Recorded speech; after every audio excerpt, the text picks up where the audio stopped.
So what is the government thinking? Why are they proposing to do it this way? What are different stakeholders proposed? But actually, I'm hoping that I can cover all that in about 20 minutes, and then we can spend the rest of the time hearing from you, answering your questions as much as I can. And give you forewarning, I am not an expert in local government, but that's quite helpful, I hope, because it means that hopefully I won't talk in jargon that the rest of us sit there and go, what in the world does she mean when she says that? And I'm looking forward to hopefully leaving with a much better understanding of what your priorities are, what your concerns are, what you think is best for our communities, and going from there. So in terms of what I'm going to try and cover, as I said, what is the government proposing? Why they're doing it? What is the timeline going forward? Who are the decision makers, and do we actually have a choice? What are the proposals on the table at the moment, when you get to say, what next, and then over to you. So starting with what is the government proposing, these are the biggest reforms to local government and local democracy in 50 years. So they are going to be really significant. And it matters because local government is obviously what most people have the most interaction with. So whether it's your bins, your schools, your roads, social care, leisure provision, your council really matters. So what government wants to do is they want to move away from two-tier governance. So they're going to scrap things like South Cathedral District Council, South Holland, Melton Borough Council, things like that. But they also want to scrap small unitary councils, which obviously naturally Rutland falls into. So in their place, they want to create these new mega councils, where essentially a council has to serve ideally a minimum of 500,000 people. So if you compare that to currently, South Stephen serves 145,000, Rutland 41,000, Melton 52,000, so it's a significant change. And originally when they announced this back in December, because none of us knew they were going to pursue this, they said they'd do priorities, but we didn't know about local government reform. They said they were going to focus on areas where there's evidence of failure, which I have to say is not, Lincolnshire doesn't fall into that bucket, or where the size or boundaries don't meet efficiencies, which seems to actually now what police seem to be focusing more on. So once the new large unitaries are in place, they're meant to then come under combined authority of the mayor. Now Lincolnshire is in a slightly different place because also the last government also supported the introduction of mayoralties, but it didn't require local government reorganisation for that to happen. So you are in a very different place to pretty much the rest of the country in that you are voting for a mayoralty first, this coming May, but then you will have reorganisation happen to you thereafter. So you're very different to the rest of the country at the moment. In my view, and we can all have a debate about mayoralties, they're a mixed success. So in places like Manchester and Burnham, we've seen real success. So the West Midlands, under Andy Street, we've seen real success. In Teesside, but there's also a mayor in Cambridge and Peterborough. And I suspect that none of you in this room can name the mayor. Do correct me if you're wrong, I'd be really impressed. But there's also mayors in places like the West of England, the West of York, different places in Yorkshire, and I don't think they necessarily work. But I'll come back to what the council mayoralties are because it's slightly less important in our area because it is campaign. So what's happening is they want to scrap that lower tier authority of councils, but then they're going to introduce these mayoralties on top of them. So in terms of the benefits, the government has said that obviously it's simple structures. You only have one council to go to. You only have one council you pay your council tax to. If you've got a problem, you know who to go to. However, it's also about housing. So the minister responsible for local government reform recently said this agenda, local government reform, is all about that being housing. And that's why particularly communities around Lincoln, communities around Leicester are so worried, because they think that reorganisation is essentially a way for the cities to build their unmet housing need in rural communities. The next benefit they talk about, of course, is cost savings. Again, it's quite evident. You'll have fewer CEOs, you'll have fewer councillors, fewer senior management teams.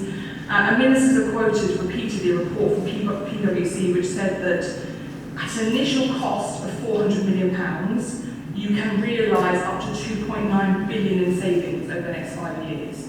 So they think there's significant savings to be had. However, I did go to the Library of Parliament, who gives us completely independent assessments, and I said, look, what is the evidence that if you scrap and move to big unitaries, you save money? And essentially, international experience doesn't show that that is what happens. And actually, one of the best ways to save money is for councils to share services, but keep their existing structures. And again, to my point earlier, if you're scrapping districts, you might save lots of money from that, but if you're then creating mayoralties on top, I'm not really convinced they're going to get the savings they think they're going to get because we're going to move from one to another. So in terms of mayoralty, I've stolen this slide very helpfully from Lincolnshire County Council, because a lot of people said to me, what does the mayor do? And obviously you've got one coming pretty quickly, so I thought I might as well just touch on it briefly. So local government reorganisation, I said, for most areas is a stepping stone to achieve this.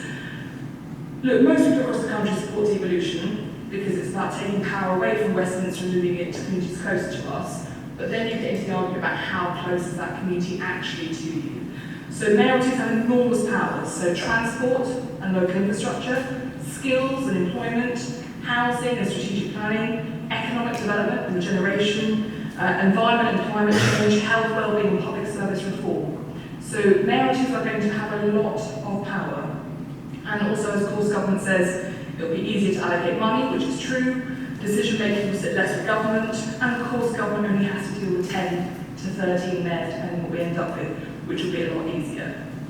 So in terms of the concerns I have about the reorganisation progress, most of it is about the way it's being done. So the process and the speed for me is a real concern, because there isn't choice. This is being imposed, it is happening, and councils were only told in December that local government reorganisation was needed, and they had until last Friday, March 21st, to put in their first proposals. So that really is a very, very quick turnaround. And my concern is, of course, there's no space for public discussion. Where's the debate in the public about what proposals should we be putting in? Can you please put forward, go into the community for suggestions about it? And there's also quite limited plans for engagement going forward. So currently, the government has said they will do public consultation next year, 2026, but only on mayoralties. They are not planning to do consultations on local government reorganisation, which they say sits with councils. So whereas when I represent both Rutland and Leicestershire, because I represent 3 counties, I can argue that when they do the mayoralty consultation, perhaps they can also look at local government. We're in a far more difficult place. We need our councils to make sure they're doing consultation. They've also said they're not going to provide any funding or support from government for referendums. Whereas in all the previous reorganisations we've had, there has been referendums provided and available.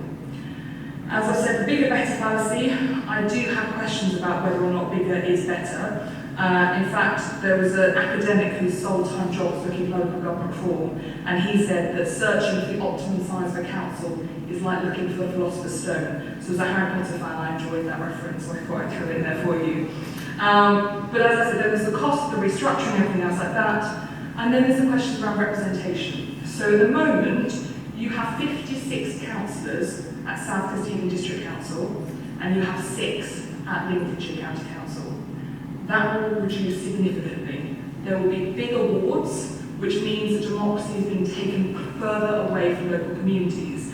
And I've seen that as an MP. The further that local democracy moves away from local people, the more difficult it is to get local issues on the agenda. So for example, if it's me as an MP, my European colleagues laugh at me quite openly and ask me why my Twitter account goes from talking about black bin collections having to be kept at fortnightly and not moved to every 3 weeks, to suddenly talking about the situation in Ukraine. They think it's ridiculous that I knock on doors and that we have such a close relationship. They laugh at that I was doing something like this, because they'd say, what? That's not the job of an MP, because in their countries, democracy has moved a lot further away. Also, we know that when you move the population further away from their representatives, you get lower electoral turnout, you get public trust is lower, and although technically you say it benefits me, you see fewer independent councillors and fewer small parties getting elected, because the further someone is away from you, the less you know them, the more likely you are you're just going to vote either blue, red, yellow, green, whichever it is you normally pick. So we don't know as yet who's going to represent us, but we will find out. And then I've already touched on the cost point.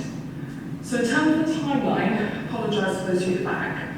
So as I said, so government announced the plans in December, then moving all the way to March, South Lincolnshire and Rutland proposals were published, which I'll go through in a moment. Then Lincoln City proposed their plan about 10 days ago. Then South East District Council had a very feisty meeting about this. Then Lincolnshire County Council had an equally feisty meeting with a lot of votes. Interim proposals submitted, as I said, last Friday. What's really important about that interim proposal is that it's not a fail or success or go, no go. All councils were told, please put in your proposals, we will then give you feedback in April, and then you've got to November to put final proposals in. So from my perspective, it's really important as many proposals as possible went in at this stage, so that we could then get to you all having a view. So the government's going to feedback on the 28th of April, but then we've got elections in May. So we could have a completely different completely different Lincolnshire County Council, with completely different councillors, with completely different opinions about what proposals should be going forward. And that's obviously why some people thought the election should be postponed, because all the work that's been done till now might have to be thrown out the window. Hopefully then, once the elections are over, so I'm hoping from June onwards, and I'll be pushing hard for this, there'll be lots of community engagement with all of you, meaningful consultation where you get to have your say. Detailed proposals then have to go in for November 28th. There'll then be a statutory consultation next year, but again, as I said, their plan is currently that's only on mayoralties, so that wouldn't include us. The government will then make a decision between May and August 2026, and by 2028 April, 185 councils in this country will disappear, and you will have a new council. That is the plan. So it's an incredibly, incredibly ambitious timeline. So in terms of who makes the decision, the final decision on any restructure is made by the Secretary of State, which is Angela Rayner, the Deputy Prime Minister. What's quite frustrating for many is that the restructure does not require the consent of the councils, let alone the local community. And there is no mechanism, as I said, for the public to support or oppose to a formal referendum. And I have written public questions to the government, and they've confirmed that it is for the council to do the consultation. When they've come back to me formally, the government has said the following in terms of how much of a choice we have. The government will deliver this process as quickly as possible, including through legislation where it becomes necessary to ensure progress. Government will continue to develop new strategic authorities, that being mayors, collaboratively. However, we will legislate the ministerial directive. This will allow the creation of those strategic authorities where local leaders, after due time, have been allowed, have not been able to make progress. So this is happening. It's not for us to say, well, we can say absolutely, because I'm definitely a believer that resistance is then futile. We can say we don't want this, and this we'd rather have, but the government has been clear they will legislate if they feel it's necessary. So in terms of where we got to, 4 proposals have gone forward to government that impact our part of Lincolnshire, and so I just wanted to talk you through those. As I've said, it's not a pass or fail. We don't know what form the government feedback will come in, but it should be, these were the weaknesses in your proposal, these are the strengths, and now please can you go out to the communities and consult. So, in terms of those, the first one, so Lincolnshire County Council put forward 2 proposals. So the first one, Model 1, because I couldn't think of a more good name for it, so please, I'm taking ideas after this meeting, is that you'll see, as you can see at the very, very top, North and North East Lincolnshire will come together in a very small unitary. And then underneath it, you will have the second unitary, which is essentially all of Lincolnshire County Council currently, plus the city and the 7 districts in the south. So it'll be a very, very, very big mayoralty. So in terms of this proposal, Lincolnshire County Council argues it's got the best scope for the benefits and it will result in the lowest costs to our communities because it has a lot of existing boundaries essentially being respected within it. So what it would mean for us is that we would be served in South East by a council serving 770,000 people, which is obviously quite a big increase from what we currently have. In the north, that very small unitary will only serve 330,000, and as you can see, the savings they think they can make are quite ambitious and quite significant, and the cost will probably be about 27 million to deliver.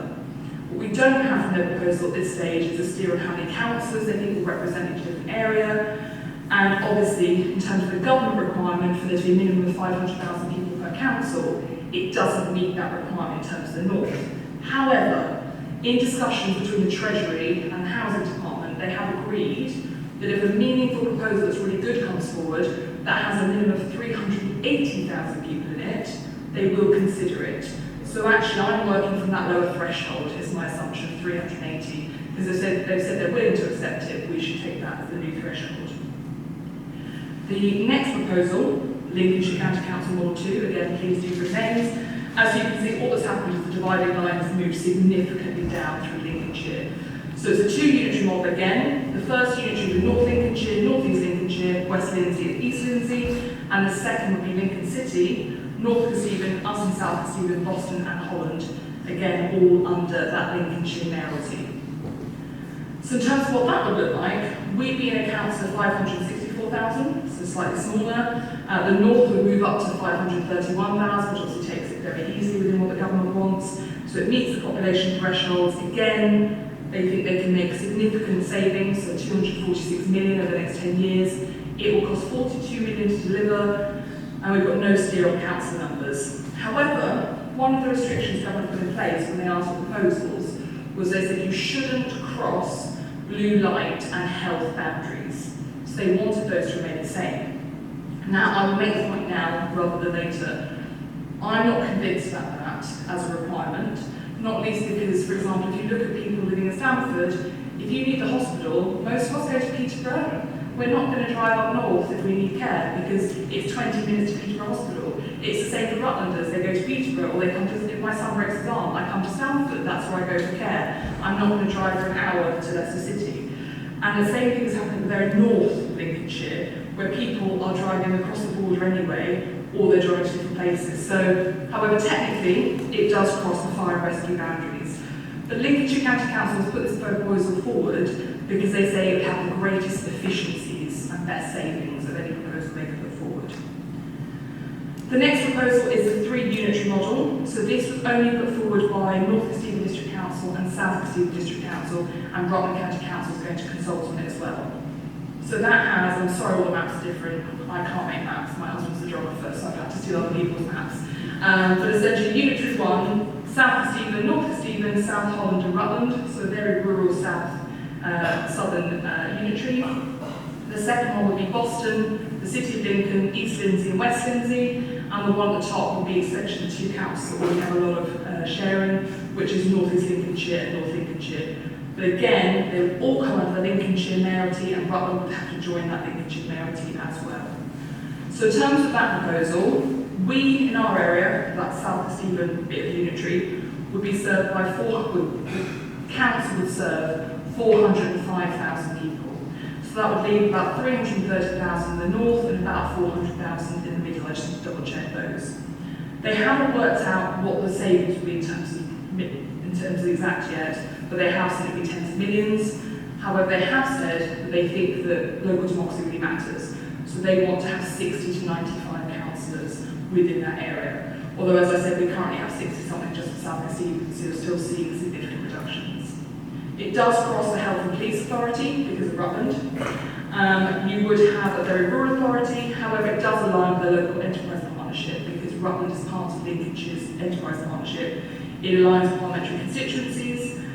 And what we saw over the last few weeks is that South East Stephen District Council decided this was their preferred option, and so they submitted that to government.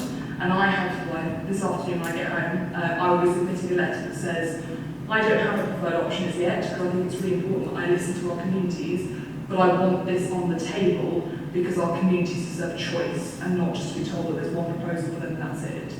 So South East Stephen formally endorsed it and moved it forward. Lincolnshire County Council, however, also had a debate about it and voted on it, and they voted to reject it. And the reason they voted to reject it was they said that it would fall below the target population threshold, but then so would one of Lincolnshire County Council's proposals. And they said that it crossed blue line boundaries, which again, so does one of Lincolnshire County Council's proposals. So I'm really hoping that we see them all come forward because it's really important that you all get choice. However, the City of Lincoln also is there with its own opinion as well. So the City of Lincoln wants to move forward, has put forward a model which significantly expands Lincoln City. So if you look at the map there, obviously you've got current Lincoln City, obviously the purple circle in the middle. They want to expand to take all of the blue area, so everything within it. So actually I will read out the list just to be really helpful. So they want to take in from North East Stephen District, all of Bassingham, Bracebridge Heath, Branston, Haymington, Washington, Heigham Foss, I can't actually pronounce all this perfectly, so I'm going to stop doing that, but Waddington, you name it, and then significant parts of West Lindsey as well. So they are really looking to expand. And what's really interesting is that the same thing is happening in Leicester, where the mayor has proposed the exact same thing. He wants to massively expand the borders of Leicester. Now, I represent communities all the way up to Leicester City, that's how big my constituency is, so I've got a lot of very worried constituents saying, I don't want to come into the city because I think they're going to build all the housing in our communities, my council tax will definitely be affected, and also, essentially, I don't want to be under an urban conurbation. I live in a rural area and I want a rural council that recognises that. So what Lincoln City has said is they want to put forward this model. However, Their proposal only focuses on the City of Lincoln, and it doesn't talk about the impact on any of our communities at all.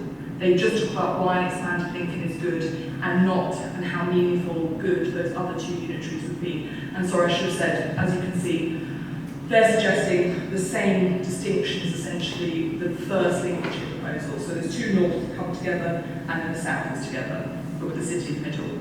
So all they've said in their proposal is, we are a city of 207,000, 207,000, which is obviously far below the deadline.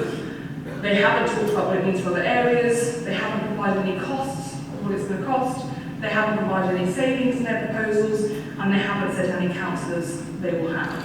What they have said is that this is needed because they believe the city's voice will be drowned out by coastal and rural areas, which is not really my experience of how things work. The only thing they have said is they will build 17,000 new homes by 2038. So that's the only detail, unfortunately, we have from their proposal. So those are the 4 proposals. So the question is, when will you get a say? And that is after elections. So obviously I'm pushing all of our councils to make sure that you get a meaningful say.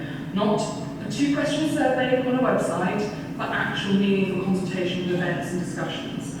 Obviously I'd like to get out of government where there are areas like ours, where a mayoralty will already be in place, will they commit to also doing some additional consultation? And I haven't got an answer from them as yet. So that's me, hopefully summed up everything, but in terms of what I want to hear now is really what you think. So would you have more questions about these proposals, in which case I will do my best to try and answer them?